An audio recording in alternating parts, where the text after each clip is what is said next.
నగదు లావాదేవీలపై RBI rules కఠినతరం చేసింది. తమ వద్ద అకౌంట్ లేని కస్టమర్లకు బ్యాంకులు ఇచ్చే నగదుకు సంబంధించి వారి రికార్డులు భద్రపరచాలని సూచించింది. సొమ్ములు అందుకున్న వ్యక్తి పేరు, చిరునామా వివరాలను బ్యాంకులు విధిగా భద్రపరచాలని ఆదేశించింది. నవంబర్ 1 నుంచి ఈ రూల్స్ అమల్లో ఉంటాయని తెలిపింది.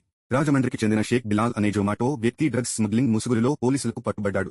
ధోతీ ధరించిన రైతుక మాల్లోకి ప్రవేశం నిరాకరించబడింది. అందుకుగాను కర్ణాటక ప్రభుత్వం కొత్త రూల్ తీసుకొచ్చింది. ఇతర సంప్రదాయ దుస్తులను చేర్చడానికి మేము మార్గదర్శకాలను తీసుకువస్తాము. తద్వారా మాల్స్ మరియు ఇతర ప్రదేశాలు నిర్దిష్ట దుస్తుల ఆధారంగా ప్రవేశ పరిమితులను విధించలేవు. రాష్ట్రంలో ఇలాంటి ఘటనలు పునరావృతం కాకుండా చూసుకుంటాం అని శివకుమార్ శాసనసభలో చెప్పారు. నీట్ పరీక్ష పునః పరీక్ష జరగబోదని సుప్రీంకోర్టు ప్రకటించింది. మళ్లీ పరీక్ష నిర్వహించడం వల్ల 24 లక్షల మంది విద్యార్థులు నష్టపోనున్నారు. పేపర్ లీక్ వల్ల ప్రయోజనం పొందిన విద్యార్థిని గుర్తించి అడ్మిషన్ ప్రక్రియ నుంచి తొలగించే అవకాశంపై కోర్టు ఈలర్ చర్చించింది.